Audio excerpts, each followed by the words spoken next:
आप सभी प्रिय दर्शकों का हमारे YouTube चैनल ज्ञान सागर की कहानी में बहुत बहुत स्वागत है। एक समय की बात है, माता पार्वती भगवान शिव से एक प्रश्न करती हैं, हे भगवान, हर 12 साल बाद महाकुंभ का आयोजन होता है, जिसमें स्नान करने के लिए दूर दूर से ऋषि, महात्मा और साधारण मनुष्य भी आते हैं। यहाँ तक कि आप भी वेश बदलकर इस पवित्र संगम में स्नान करने जाते हैं। परंतु पवित्र स्नान स्थान त्रिवेणी संगम प्रयागराज में सिर्फ 2 ही नदियाँ गंगा और यमुना दिखाई पड़ती हैं, जबकि तीसरी नदी सरस्वती नहीं दिखाई पड़ती हैं। जबकि सभी का कहना होता है कि वहाँ तीनों नदियों का मिलन स्थान है और तीनों नदियाँ वहाँ प्रवाहित होती हैं। इस बात का क्या रहस्य है? देवी पार्वती की बात सुनकर भगवान भोलेनाथ मुस्कुरा देते हैं और देवी पार्वती से कहते हैं, हे देवी, आपका प्रश्न उचित है, परंतु इस प्रश्न का उत्तर देने के लिए मुझे आपको पूर्व जन्म में घटित 2 घटनाओं को बताना होगा। अतः आप उन दोनों घटनाओं को ध्यानपूर्वक सुनना। माता पार्वती भगवान भोलेनाथ की कथा सुनने लगी।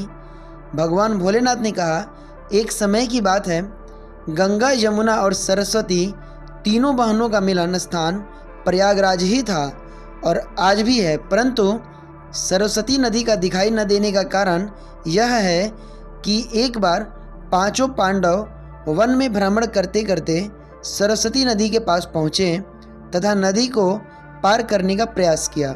इस प्रयास में 5 पांडव तो नदी को पार कर गए, परंतु माता द्रौपदी नदी को पार नहीं कर पाए। तब पांडु पुत्र भीम ने सरस्वती नदी से माता द्रौपदी के लिए मार्ग देने की विनती की।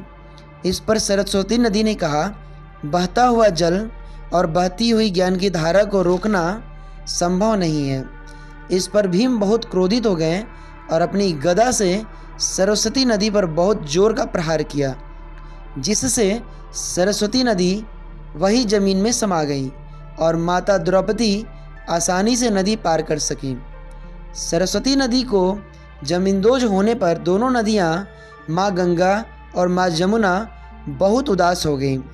तो वे भगवान विष्णु के पास इस घटना को लेकर पहुँची और सारी बातें बताईं।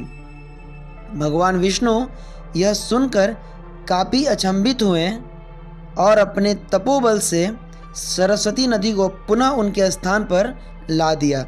अब सरस्वती नदी पुनः पूर्व की भांति अपने लय में बहने लगी। इतनी कथा सुनाकर भगवान भोलेनाथ माता पार्वती से बोले, हे पार्वती, दूसरी कथा के अनुसार एक बार महर्षि वेद व्यास और गणेश महाभारत नामक काव्य की रचना कर रहे थे और सरस्वती नदी के किनारे ही बैठे थे, परंतु रचना करते समय उन्हें नदी की तेज धारा से महाकाव्य को लिखने में परेशानी हो रही थी। तब महर्षि वेद व्यास ने सरस्वती नदी से अपनी धारा को धीमी गति से प्रवाह करने का आग्रह किया। इस पर सरस्वती नदी ने वही बात फिर से दोहराई कि बहती नदी का वेग और ज्ञान की धारा को कम नहीं किया जा सकता। इस पर महर्षि ने सरस्वती नदी को यह श्राप दिया कि तुम्हें जिस धारा की गति पर इतना घमंड है, वह धारा हमेशा के लिए धरती के अंदर चली जाए। महर्षि के इतना बोलते ही सरस्वती नदी की जल धारा धरती के ऊपर से गायब होकर धरती के अंदर गुपचुप तरीके से प्रवाहित होने लगी, जिसका प्रमाण आज भी यह है कि प्रयागराज में एक ऐसा कुआं है जिसमें नदी की तरह जलधारा प्रवाहित होती है, जबकि आमतौर पर कुआं का पानी स्थिर रहता है। इतना कहकर भगवान शंकर ने अपनी कथा समाप्त कर दी। मगर यदि हम वैज्ञानिक तथ्यों की बात करें तो राजस्थान के रेगिस्तान में आज भी सरस्वती नदी गुपचुप तरीके से ज़मीन के अंदर प्रवाहित होती है, जबकि किसी भी रेगिस्तान में ज़मीन के अंदर जल का स्रोत का होना एक बहुत ही बड़ा मिथ है। अभी कुछ ही दिन पहले राजस्थान के किसान द्वारा बोरवेल की खुदाई के दौरान जल की जलधारा फूट पड़ी और लगातार 2 दिनों तक उस जगह से काफ़ी मात्रा में जल निकला, जिससे यह सोच का विषय बन जाता है कि निश्चित ही सरस्वती नदी आज भी राजस्थान के ज़मीन के नीचे बहती है। बाकी आपका इस कहानी के विषय में क्या राय है, अपना विचार हमें कमेंट बॉक्स में ज़रूर लिखें, और वीडियो पसंद आए तो कमेंट बॉक्स में हर हर महादेव लिखकर चैनल को ज़रूर सब्सक्राइब कर लें। मिलते हैं अगली वीडियो में किसी और कहानी के साथ।